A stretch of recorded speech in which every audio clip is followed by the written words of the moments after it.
तो guys hello and welcome to my channel.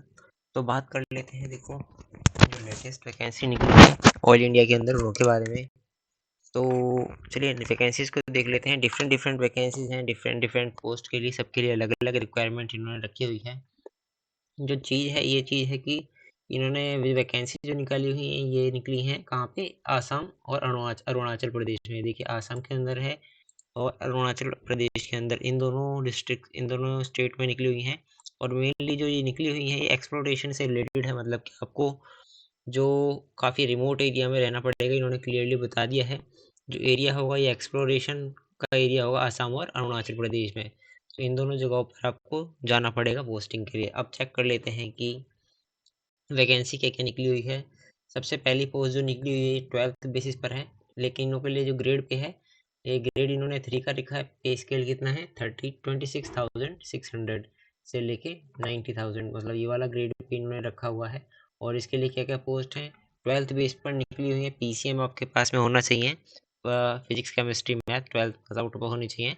और इसमें 15 वैकेंसी हैं कि जो हैं वो हैं आईटीआई बेसिस पर, जिसमें कि मैकेनिक, डीजल ट्रेड है। इन सभी के लिए आपके पास में आईटीआई होना चाहिए, मतलब कि सर्टिफिकेट होना चाहिए, ट्रेड सर्टिफिकेट, जो कि शायद आईटीआई से ही मिलता है और कहीं से नहीं मिलता अगर मैं ठीक हूँ तो।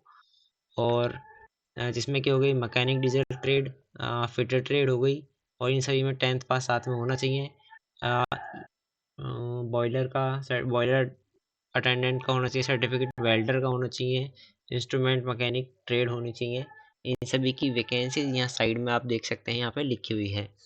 तो नेक्स्ट जो ग्रेड इन्होंने निकाला है वो है ग्रेड 5 के लिए, और ये इसमें है 32,000 से लेके 1,27,000 आपका बेसिक पे रहने वाला है। इसके ऊपर एडिशनल जो आपको मिलेगा वो अलग है। तो ये बेसिक पे है 32,000 से लेके 1,27,000। अब इसके अंदर क्या क्या निकली है? बीएससी मांगा हुआ है, आपको पीसीएम होना चाहिए आपके पास में, must have minimum 3 year post qualified work experience आपको होना चाहिए केमिकल एक्टिविटी फील्ड में, मतलब कि केमिकल की फील्ड में इतना आपको एक्सपीरियंस होना चाहिए। प्लस आपको बीएससी होना चाहिए पीसीएम में। इसमें 20 वैकेंसीज निकली हैं। नेक्स्ट है आपका सर्टिफिकेट कोर्स होना चाहिए 2 साल का, इसके अंदर recognise from the government of the India. और 1 साल का आपके पास में बॉयलर अटेंडेंट सर्टिफिकेट ये होना चाहिए। तो ये दोनों ही चीज़ रिक्वायरमेंट है, मिनिमम रिक्वायरमेंट ये यहाँ पे लिखी हुई है। उसके बाद में आते हैं, आपके पास में बीएससी होनी चाहिए नर्सिंग में, और पोस्ट बेसिक बीएससी नर्सिंग, मतलब नर्सिंग में आपका कोर्स होना चाहिए बीएससी का, और इसके लिए आपके 8 वैकेंसीज निकली हुई हैं। इसके बाद में जो पोस्ट हैं ये इंजीनियर्स के लिए हैं, डिप्लोमा इंजीनियर्स के लिए, जो कि लेवल 7 में इन्होंने रखा हुआ है। और इसके लिए बेसिक रखी है 37,500 से लेके 1,45,000। और इसके अलावा जो आपको एचआरए वगैरह जो भी मिलता है वो अलग से मिलेगा। तो इसके लिए देखो, सबसे पहले डिप्लोमा इन सिविल इंजीनियरिंग लिखा हुआ है 4 vacancy, diploma in mechanical engineering लिखा हुआ है 3 वैकेंसी। और डिप्लोमा इन मैकेनिकल इंजीनियरिंग में आपको मैं एक चीज़ बता दूं, इन्होंने कोर मांगा हुआ है। कोर मैकेनिकल होना चाहिए आपका, ये नहीं है कि ऑटोमेशन या फिर कुछ और हो। इन्होंने क्लियरली मेंशन कर दिया है यहाँ पे कि मैकेनिकल ही होना चाहिए, इसके अलावा अगर कुछ है तो हम उसको एंटरटेन नहीं करा जाएंगे। यहाँ उसके आगे पीछे कुछ लगा हुआ है तो वो नहीं माना जाएगा। तो आपको बेसिक कोर मैकेनिकल ही होना चाहिए। इसके अलावा electronics and electrical, electronics and communication, इनों में भी वैकेंसीज निकली हुई हैं, और 3 वैकेंसीज में निकली हुई हैं। तो ये कुछ वैकेंसीज हो गई। अब इन्होंने टोटल वैकेंसीज यहाँ पे आपको दे रखी हैं, किसमें किस फील्ड के लिए कितनी है, प्लस जो पीडब्ल्यूडीज वगैरह हैं उनके लिए भी अलग से वैकेंसीज निकाली हुई हैं। एलिजिबिलिटी क्राइटेरिया यहाँ पे दे रखा है आपको। अब आते हैं हम किस चीज़ पर? एज लिमिट पर, कि किसमें कितनी मांगी हुई है एज। ऑलमोस्ट सभी में 30 ईयर्स की एज है। एक वैकेंसी है एनटीआर में 1/20/23, इसमें 32 ईयर्स की एज है। प्लस जो बाकी जो रिलैक्सेशन मिलता है गवर्नमेंट के अकॉर्डिंग, बाकी सभी के लिए ये मिलेगा। जनरल में सभी की लगभग 30 ईयर्स की एज मांगी गई है, लगभग 18 से लेकर 30 ईयर्स एज ये मांगी गई है। तो एज तो ठीक ठाक मांगी गई है, तो मेरे ख्याल में तो काफ़ी लोग एलिजिबल हो जाएंगे इसके अंदर। तो अब जो नेक्स्ट चीज़ निकल के आती है कि हमारा जो एग्ज़ाम किस तरह से होने वाला है। रिलैक्सेशन वगैरह सब कुछ हो गया। सिलेक्शन मोड क्या हुआ? सिलेक्शन मोड होने वाला है हमारा सिर्फ एक कंप्यूटर बेस्ड एग्जामिनेशन उसके अंदर होने वाला है। सीबीटी होगा, कहाँ पे लिखा? ये लिखा सीबीटी होने वाला है, कंप्यूटर बेस्ड एग्जामिनेशन। और इसमें जो मिनिमम क्वालिफाइंग मार्क्स जो बोले हैं वो कितने दे दिए हैं यहाँ पे देखो। जो SC ST OBC and PWDs हैं उनके लिए 40% मिनिमम मार्क्स रिक्वायरमेंट है, और जो जनरल कैटेगरीज के लोग हैं या फिर EWS हैं उनके लिए 50% मांग लिया गया है। 50% आपको मिनिमम लाने पड़ेंगे। कट ऑफ हो सकता है इससे ज़्यादा जाए, लेकिन आपको इतने लाने ही पड़ेंगे अगर आपको सेलेक्ट होना है तो।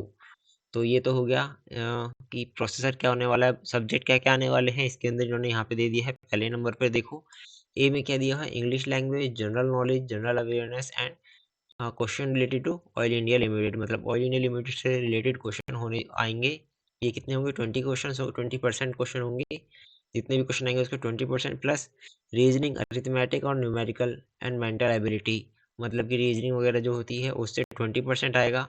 प्लस जो आपका कोर जो होगा, चाहे आप BSc करे हो, चाहे चाहे आपने 12th करा हो या फिर आपने डिप्लोमा करा हो, उस सभी से रिलेटेड 60% क्वेश्चन आने वाले हैं। तो इस तरह से इन्होंने सेट करा है, और कंप्यूटर बेस्ड एग्जामिनेशन होने वाला है केवल और केवल एक। कितना ड्यूरेशन रहने वाला है, 2 घंटे का ड्यूरेशन रहने वाला है एग्जामिनेशन के अंदर। तो 2 घंटे का ये एग्ज़ाम होगा, आपको 2 घंटे तक एग्ज़ाम देना है।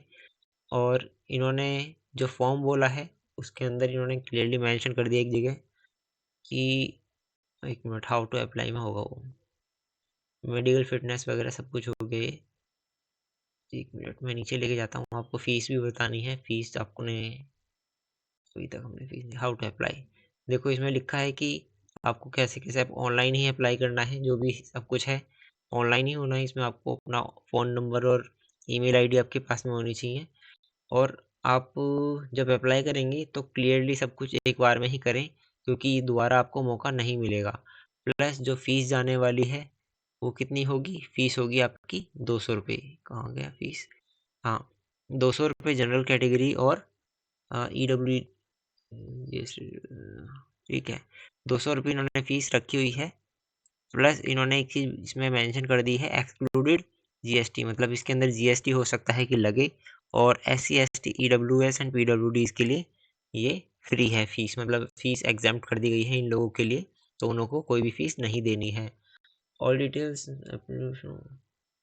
देखो यहाँ पे ये वाला पॉइंट मैं मेंशन करने वाला था कि इसमें लिखा है कि आपको जो भी डिटेल्स है वो इसमें जो आप भरेंगे वो फाइनल मानी जाएगी। इसके बाद में आपको कोई भी कैनवासिंग या फिर कोई भी करेक्शन करने का मौका नहीं दिया जाएगा। तो आप जो भी भरें वो सोच समझ के भरें, क्योंकि आपको अगला मौका नहीं दिया जाएगा फॉर्म भरने का। तो ये कुछ डिटेल्स थी। आई होप आप लोगों को वीडियो पसंद आई होगी, और एक बार नोटिफिकेशन को फिर से आप चाहें तो पढ़ सकते हैं। मैंने बेसिक बेसिक जो चीज़ें हैं मोटी मोटी वो आपको बता दी हैं। तो इसी तरह की वीडियोज़ के लिए चैनल को सब्सक्राइब करना ना भूलें, वीडियो को लाइक कर दें और हो सके तो शेयर करें। Thank you very much.